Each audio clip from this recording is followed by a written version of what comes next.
Hello and welcome to this is now episode number 4 of the Throwing Strikes podcast. I'm Steven Rissotto, and we are joined today by Jared Timms, Hope International University baseball alumni, and he's a current grad assistant, and he also covers the Los Angeles Angels and their farm system for Talkin Halos Podcast.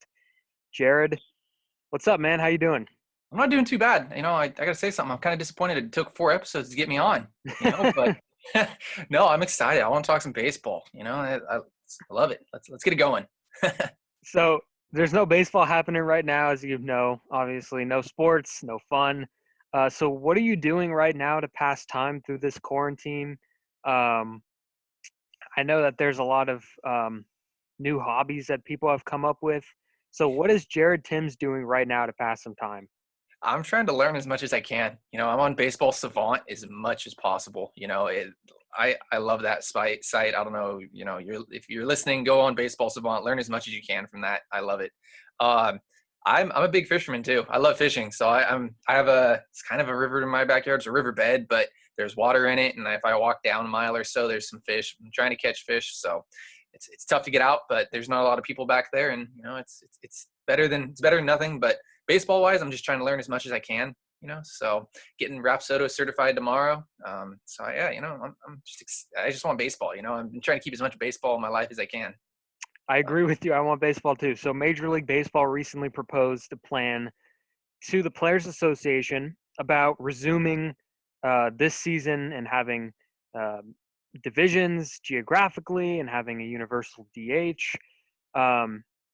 And I know a lot of people, including probably you and I, would do anything to have the sport back. So what are your thoughts and expectations about this proposal? Do you think the Players Association and the players would agree to this? Give me your thoughts on that.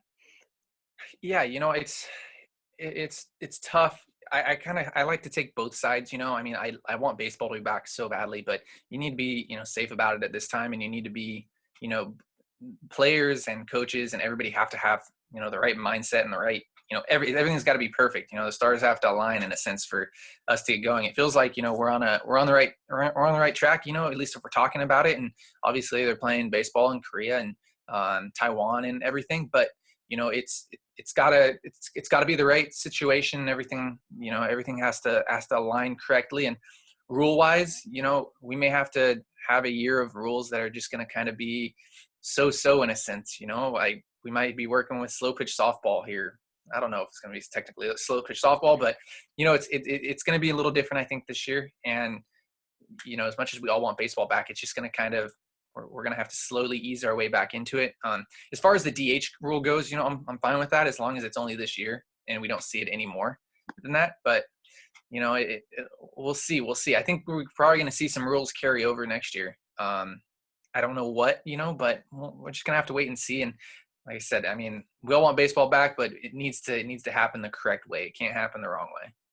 Yeah, the CBA the CBA expiring, and maybe this could be a test for some new rules, like you mentioned, about the DH. Maybe some of them stick, but we'll see. So are you watching you mentioned the KBO. Are you watching any of that? I know the games are late, especially in the United States. They're pretty late, especially on the Pacific Coast, I should say.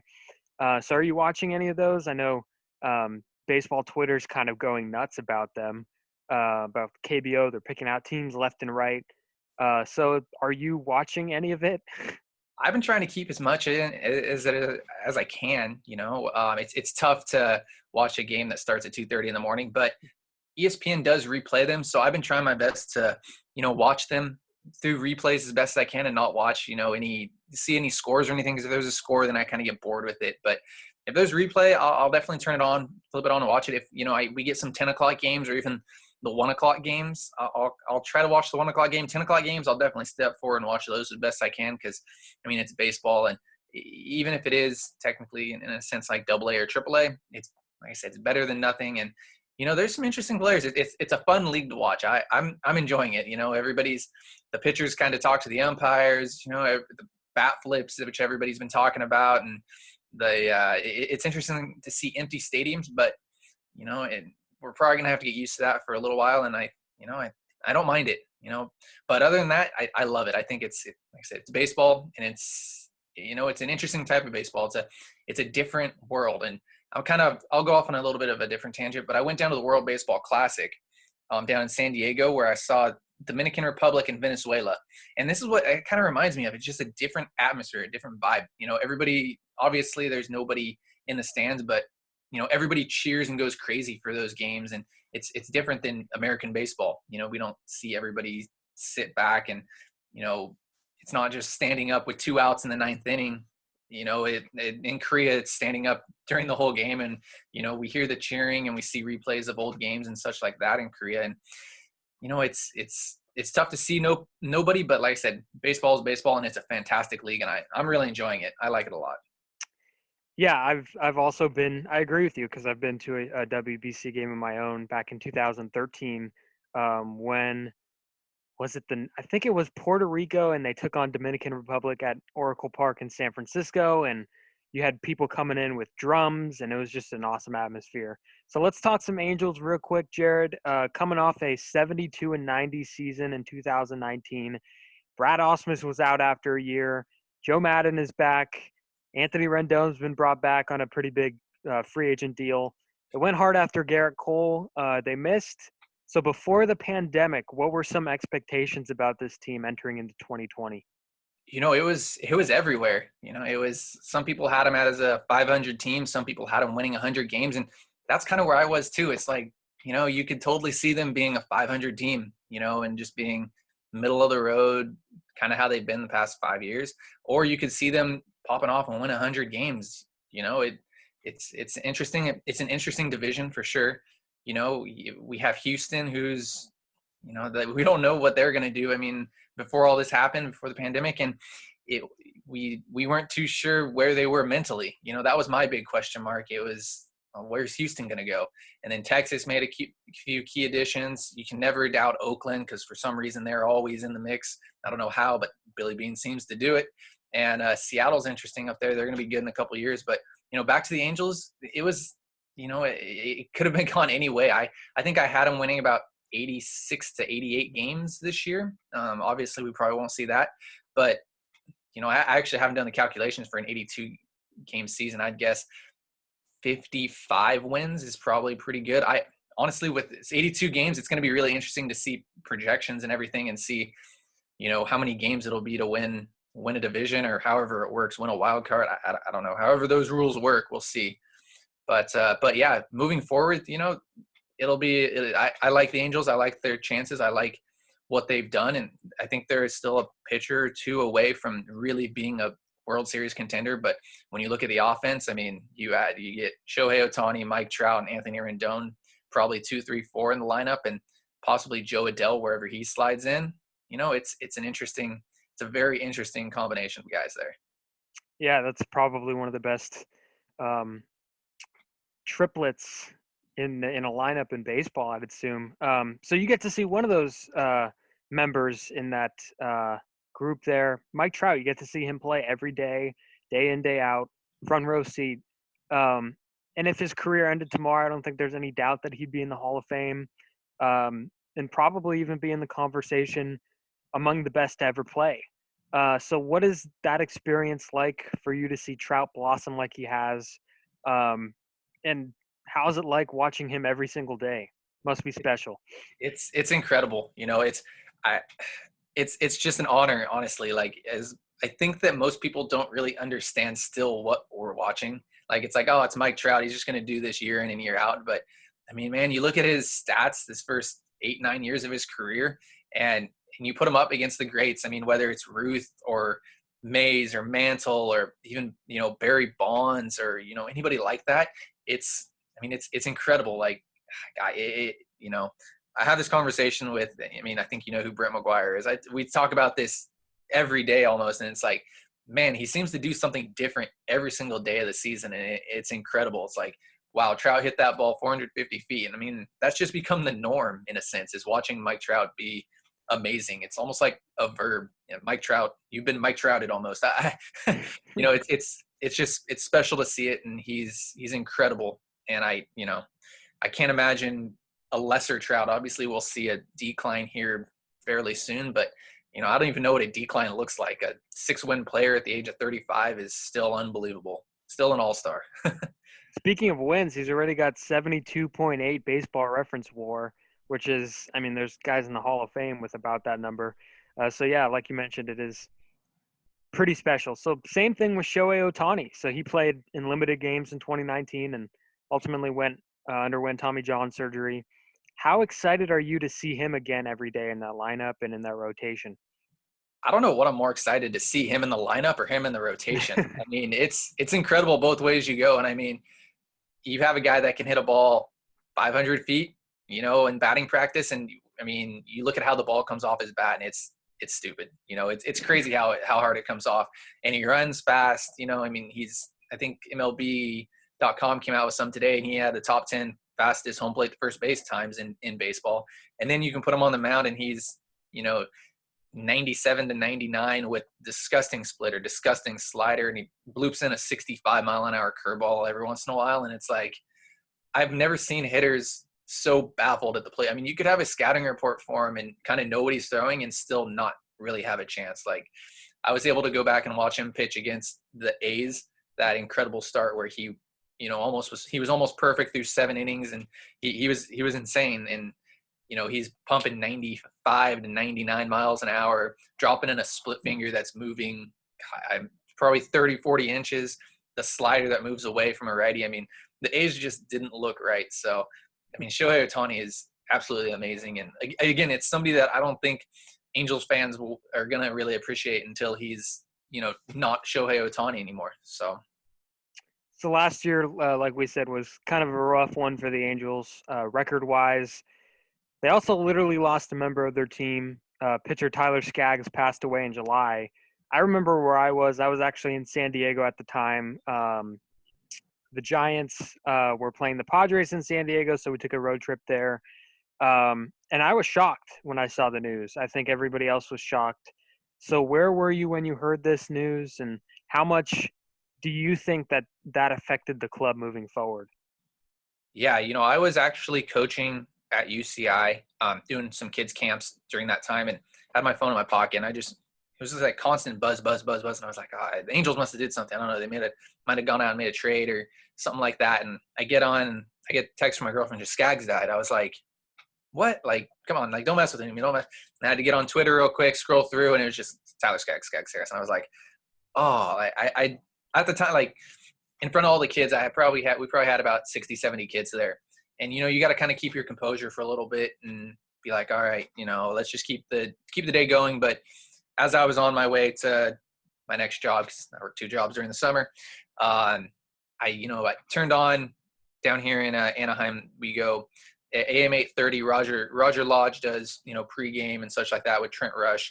And they're on there, and they were just, taking phone calls. I think they took phone calls for a week straight from people just talking about how they remember Skaggs and everything like that. And, it was a very, we unfortunately have had to go through this before, when I was more of a newer fan, I guess, in a sense, newer person to the Angels, with Nick Adenhart. And that was tough.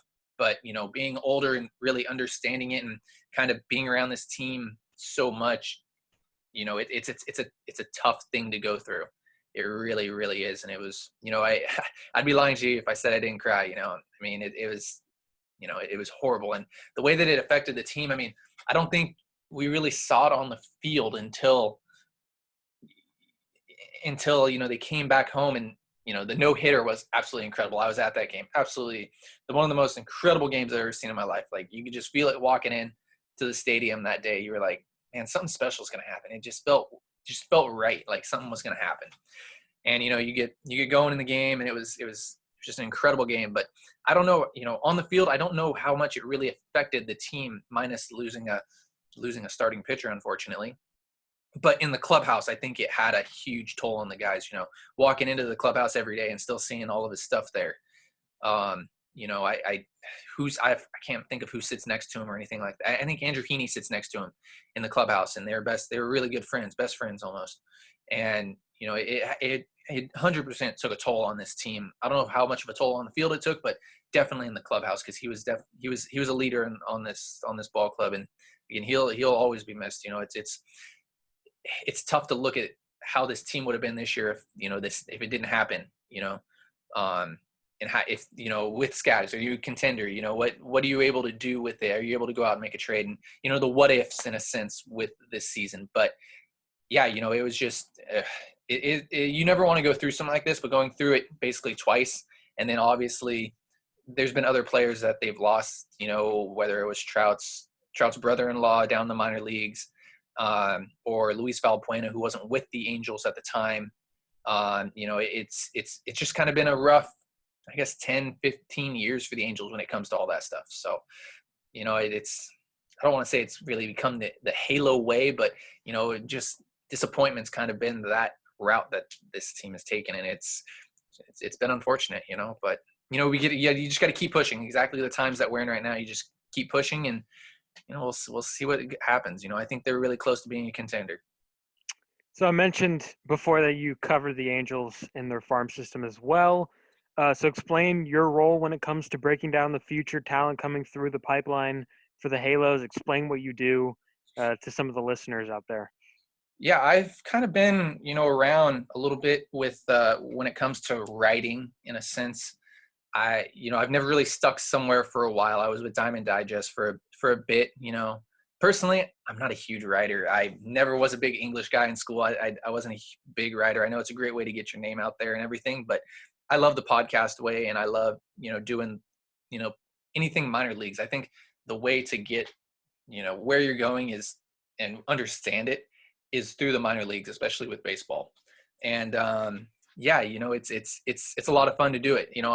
I'm out with the Inland Empire 66ers as much as I can. I'll show up there about 5 hours before a game, watch some batting practice, talk to some guys, see how it's going.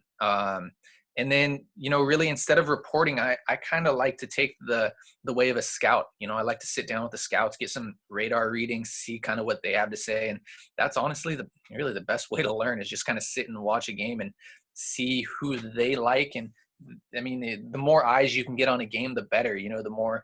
The different perspectives you can get on players is great. But when it comes to my job with all of this, I just, I love the game. I like to inform people about it, and whether that's, posting a video about a guy, or, giving some stats on a minor leaguer, I like to, that's just kind of what I like to do, is inform Angels fans about what's really going on. So now to the playing career of you. So you attended Canyon High School in Anaheim, then you head to Fullerton College, which is a junior college in the area.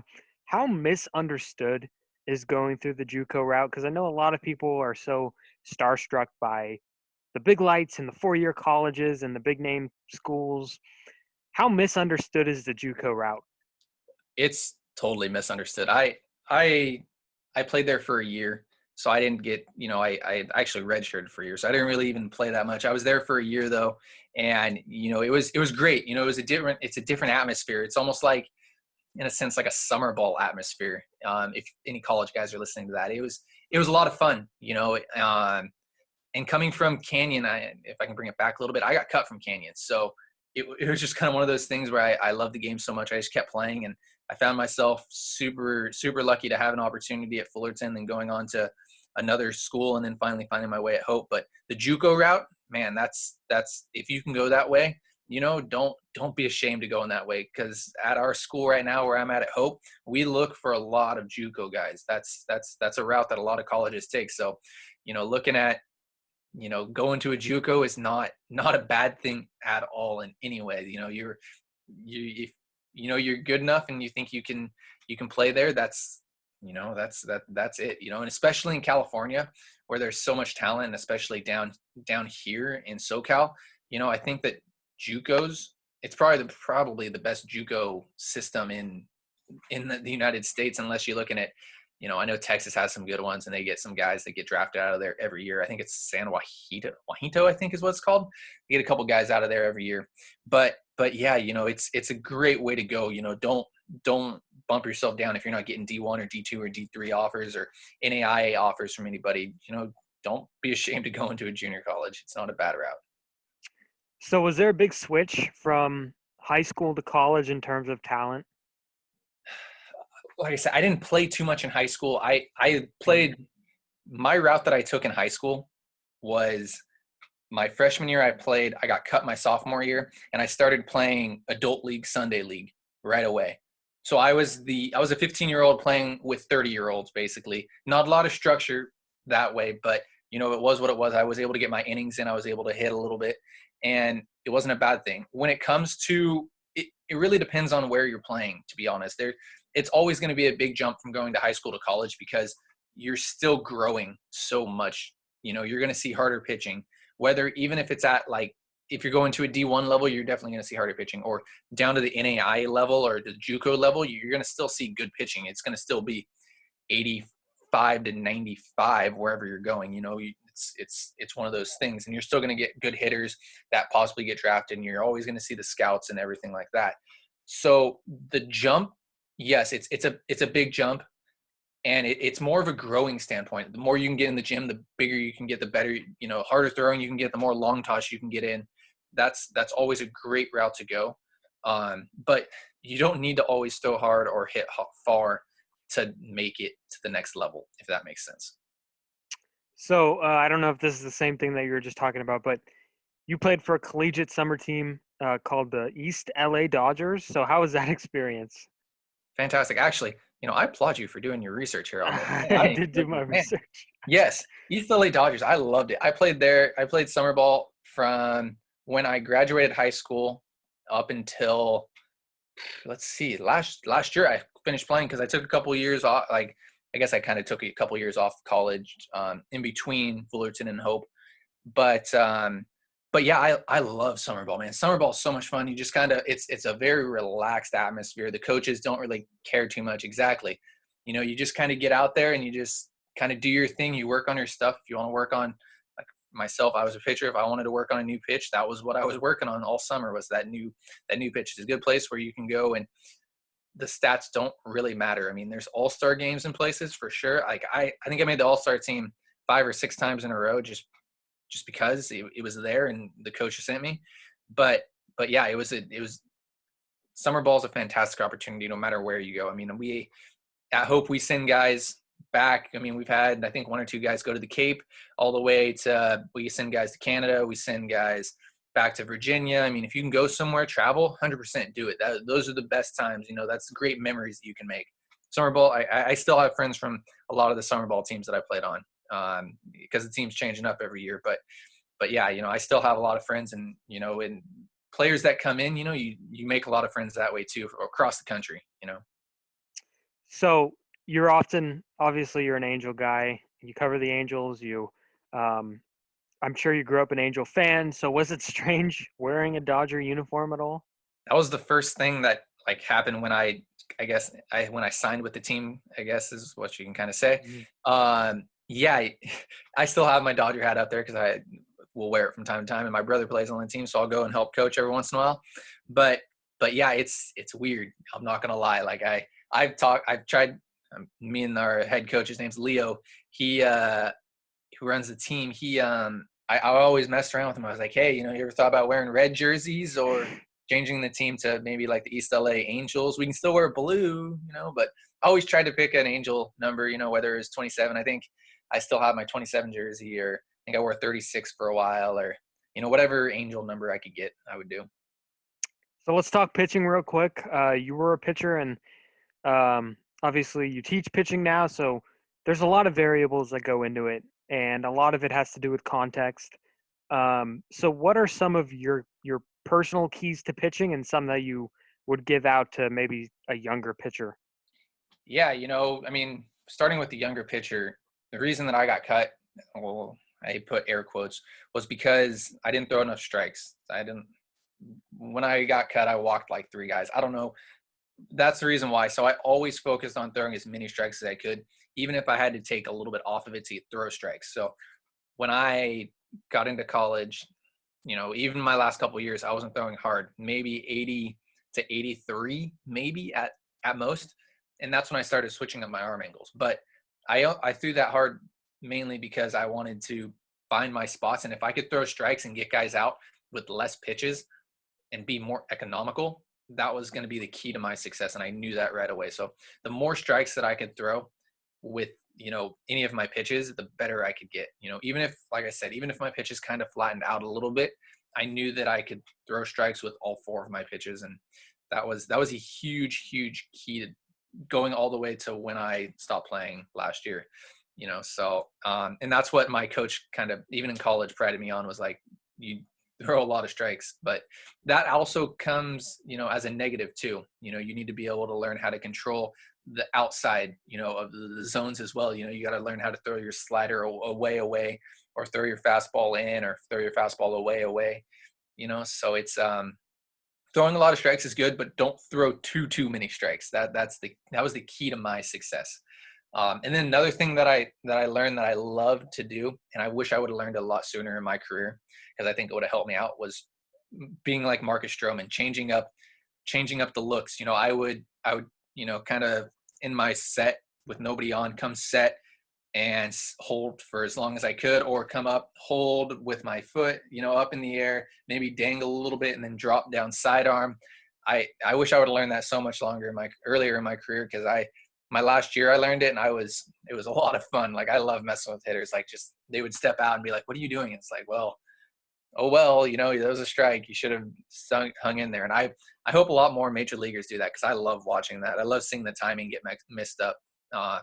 It's a lot of fun. So Yeah, and that it's kind of talking my language, because when you said not too many strikes, because obviously my senior year just got canceled due to the pandemic, but that was kind of like me. I came up and I was throwing a lot of strikes, but when I got to the varsity level, there's bigger and better hitters, and I was leaving the ball up in the strike zone, and it was not turning out well for me. Then I switched my arm angle. I dropped down a little bit.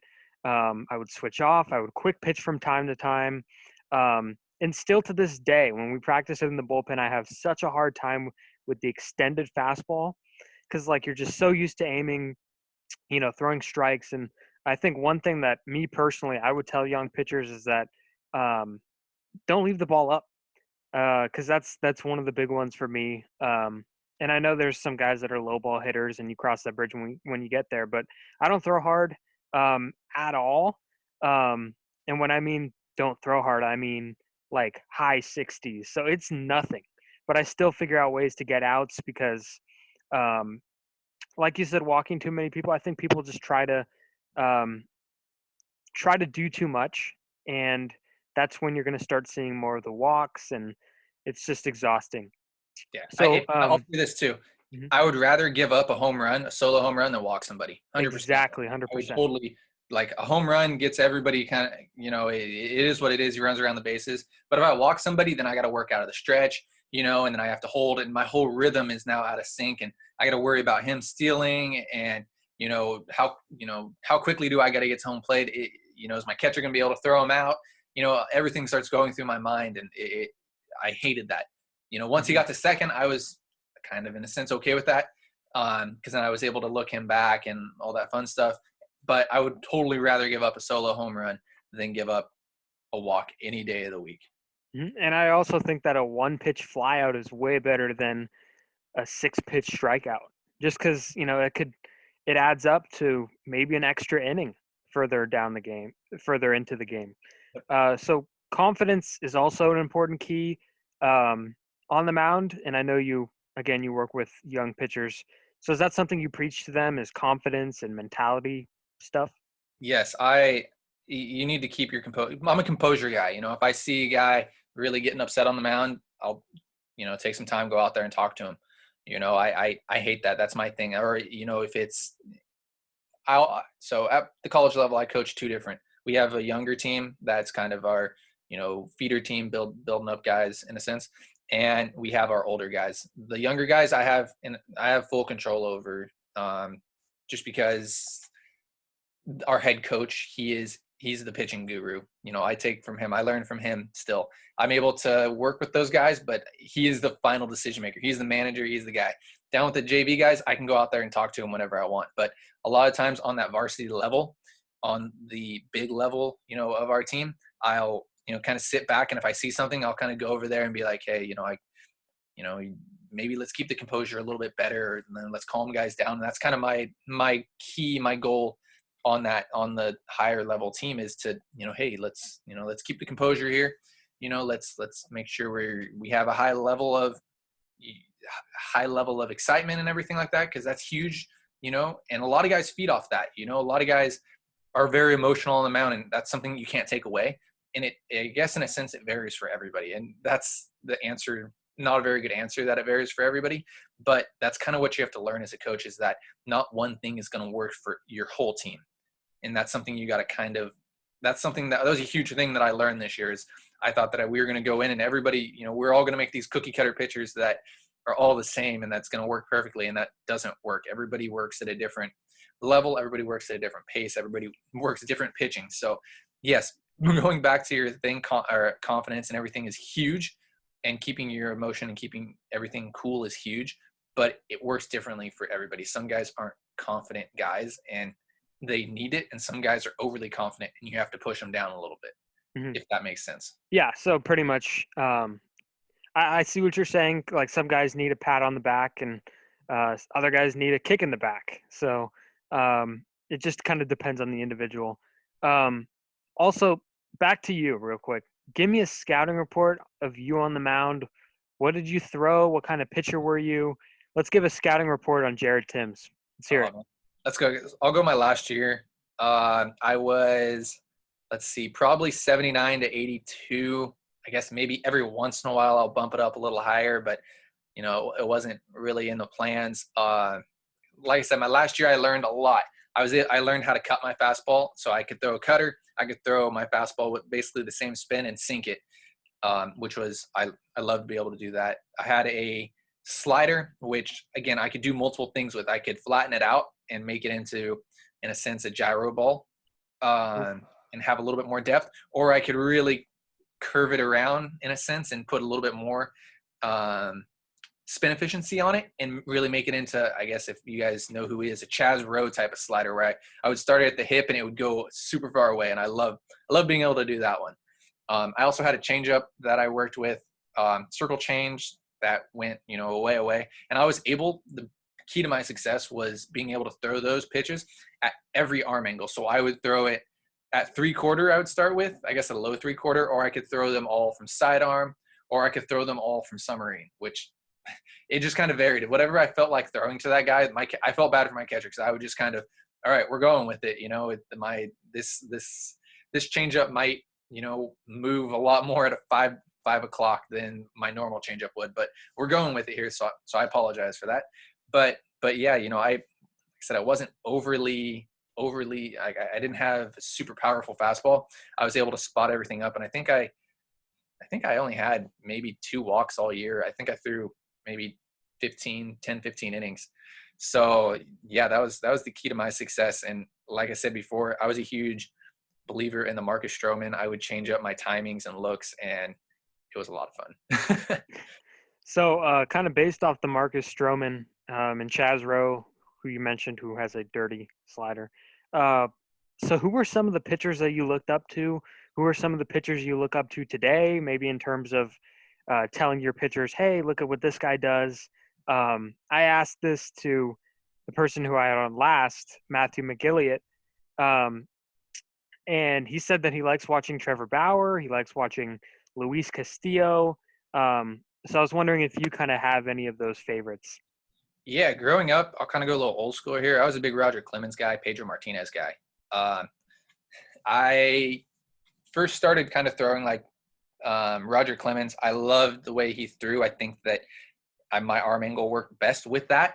And then I kind of got into a Pedro Martinez where I would really speed everything up and kind of, move it, kind of drop the arm angle and have more of a 2-seam. So I think that's kind of when I started being able to know, like, oh, I could do these different arm angles. And it was it worked pretty well. So back at that young age, but I was never really confident with it until my last year.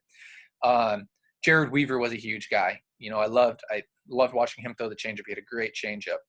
And then seeing him drop in velocity to still have success at the major league level was huge for me, being that I wasn't a big velocity guy. And now, looking at it, Adam Ottavino, I crafted my slider around his slider. That was a big guy. I saw something on MLB Network, and I think you can still find it on YouTube or something like that, where he showed how to throw his slider. And I was like, dang, if I can make my slider like a little bit like his, that could be really, really efficient. And I was able to. And now, I mean, I'm not going to compare my slider to Chaz Rowe or Adam Ottavino, but I feel like it was, pretty dang good. So it was one of my out pitches. So those guys definitely for sure. And then my dad always preached Nolan Ryan to me. He was like, you'll be a bulldog like Nolan Ryan, go get on the bikes like Nolan Ryan did, just kind of be a bulldog up there. So Nolan Ryan was a big guy too. So does that mean that you also fight Robin Ventura type people as well? I did have a little bit of flair on the mound for sure. I was one of the guys that would chirp back at, not necessarily like a Mark Fidrich, and I know we're probably getting into people that maybe your listeners probably don't know, but I know you know who Mark Fidrich is. I know who that is, yeah. Like I wasn't strange dude on the mound. Oh my goodness, I wasn't like him, but I would get up there, and that was my thing. I tried to psych guys out in a sense and like stare down and I was pretty emotional on the mound. Like I would lose kind of control of everything. Like it wasn't a bad emotion, but I would really kind of get into it. So yeah, that's I wonder how many of my listeners obviously we just started this, but I wonder how many of my listeners know who Mark Fidrich is. Obvious off the top of my head, really, really small peak. So that's, and also, yeah, talking to himself on the mound, strange guy. Yes. That's an epic name drop right there, Jared. So as you were playing baseball at Hope, you were also covering baseball. So is that a lot to handle at all? Did you find yourself crammed at times, or did you balance it pretty well? Yeah, that was tough at first for sure. Going to my first university, I was like, I got to take a step away from, Twitter. Twitter's super addictive, and I was like, I got to kind of take a step away from that. And I did for a little while, and then I was able to kind of finally balance out schoolwork and baseball. And I worked a job as well. I work at a sporting goods store, so it's not horrible. But yeah, it was a difficult thing to balance everything, and then have family and have a girlfriend and everything like that. There's only so many hours in the day. But yeah, going to a 4-year college and having, my schedule was I'd wake up at 5 o'clock in the morning for a 6 o'clock workout. We go to 7 o'clock. We go to 7 o'clock study hall. We go to 9 o'clock practice until 12 or 1. And then after that, we go to class. If we have in class, sometimes we have an online class, which was great. But if we have a sit down class, we got to go from that till, sometimes you have a 12 o'clock class, you're able to get out of school or get out of practice a couple minutes early. And sometimes, you're at school until 6, 7 o'clock at night, and you're not getting home till 7, 8 o'clock at night. And then by that time during baseball season, most games are already over unless you're playing out on the West Coast. And that's a difficult thing to balance. But, if you're able to balance it 100%, get your name out there as much as you can, get your thought process out there as much as you can for, everything. But it is a difficult thing to balance. Schoolwork definitely has to come first. College baseball definitely has to come first. And then you can put it on a back burner unless you're really getting paid for it. Go onto Twitter and tweet out some things about baseball, or write a couple articles about whoever you want to write about. So you're a big analytical guy. I know we mentioned this before, but I see your tweets all the time, and they're great. So how do you incorporate, or how did you learn about analytics? What kind of got you into all that, the sabermetrics and analytics and numbers and data? Yeah. How did that come about? It was a process, really looking at it probably about 5 years ago. I was still looking at places, like MLB.com for stats and such like that. Ooh. Like 5 years ago, that's how much this game's grown though too, which is crazy. But yeah, it's one of those things where it's kind of been a slow process, and that's kind of how it, baseball has grown too. When you look at it, it's, at first we had some stuff like, we had exit velocity and we had velocity up there, and not too many guys, I guess we kind of had spin rate, but not too many people knew, a lot about that stuff. And over those, I guess, 5 years or so now, it's really kind of, that's been the front burner. If you want to get a job in baseball, or if you, want to be, I guess in a sense, I don't want to put this like as a popularity thing. If you want to be well known in the baseball community, you need to know that stuff. And I think that's something that I guess I had to learn to really get to this level of where I'm at. I don't even know what level I'm at. I guess, I don't know. I'm not at too big of a level. I'm not famous by any means, but Am I talking to Bill James? oh my goodness. Oh, Bill James, the GOAT. Yeah, it's been a learning process the entire way. It's, a new stat will come out and you got to go read up on that. Or, when it comes to pitching, the analytics behind that and the advanced, Rissotto, everything builds off of one another. You can't look at spin rate without spin efficiency or, your velocity or, anything like that. So, or it's everything builds off one another. So in a sense, I kind of look at it like a math class, how you get there week 1 and you have to learn that, or else your chapter 2 doesn't make sense. And if you don't get chapter 1 and 2, chapter 3 doesn't make sense. So you got to start somewhere. You got to start with the lower stuff, that, a little bit. But once you get going, I mean, there's so much to do in that. There's so much to learn. I think that's why I was in school so long, is because of how much I like to learn. So I don't know. It's just so much fun, this analytical stuff. And it's just kind of the new way that baseball's gone. And, using RBIs now is so old school. Like, who uses RBIs? Yeah. Steve, use RBIs, right? Nah, I don't know if anybody really uses them that really wants to evaluate a player seriously. I better not see you use RBIs, Steven. No, I won't use RBIs. Nope. Right. Nope. Even some broadcasts are evolving into not like team broadcasts. Like Vince Scully was even using OPS towards the end. And scoreboards, I know you look at the scoreboards, they used to have RBIs and batting average and all that. And now you're starting to see maybe not weighted runs created plus, but you're starting to see some more advanced metrics on there too. So do you use any of them? You talk about spin rate and all that. Do you use any of them when you're teaching some of your pitchers? Yeah, we have a Rissotto, which I don't know if very many people know what that is, but it's just a camera that picks up everything that, spin, the way it spins, your spin efficiency. I could talk about this for hours. But yeah, we have one of those at my school, and that's kind of my main focus, is to learn our pitchers from that. And I love to get reports on every single one of their bullpens and give it to them and tell them what they did good, what they might need to work on, yeah, that's a huge part of it. And one thing that I really didn't know until my coaching staff told me this, but our team, our lineups are based around slugging percentage. And in our league, I guess, we have, if a team has a really good slugging percentage, I mean, this makes total sense now, but if your team has a really good slugging percentage, you're more likely to win our division. And the leader of whatever team led in slugging percentage that year went on to win our division. So that's kind of what our lineups are based around. So I guess in a sense that's analytical. When it comes to shifting and such like that, I wish we did a little bit more of it on my team, but I'm not the one who's in charge with that. I do the pitching. So if I see something, I'll be like, hey, you want to move him over a little bit? This guy's pulling it. But yeah, I would love to see our team shift a little bit more. And funny story, our first year, we didn't bunt at all, and we didn't steal bases at all. We didn't do very well. Second year, we bunted a lot, and we stole bases a lot, and we did really well. So finding that middleman of analytics and just old school coaching is a huge thing as well. So I'm not going to completely preach analytics. I'm not going to be like, all right, we need to be on a computer while we're playing and give you guys all this stuff on what we need to do, percentages. But I do think that analytics definitely has a place in baseball, and we see it. But I think that old school baseball thought does too. Mm-hmm. Yeah, absolutely. I think there needs to be a good mix. Because I've read, I have Keith Law's Smart Baseball and Ben Lindbergh and Travis Sawchick's what is it called, MVP Machine, and Brian Kenny's book, and there's a lot of good stuff in there if people want to kind of get a head start on sabermetrics.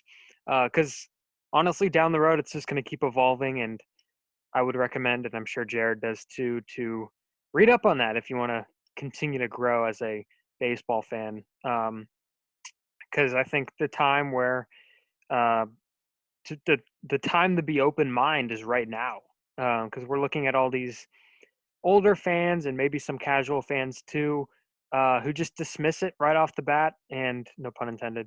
But I don't know. I just think that analytics need to be understood, even if they don't necessarily want to be. You have to have an open mind about them. So That's some good stuff right there. All right, Jared, I appreciate the time. Thank you so much for coming on. You could follow Jared. Do you want to plug yourself here real quick? Plug all your stuff that you do. Yeah, I'm at Jared_Tims on Twitter. I have my WordPress linked in there too. I'm not going to give you all my Snapchat, but yeah, hey, go follow me on Twitter. That's where I do a lot of my work. All right, sounds good. Jared Tims, everybody.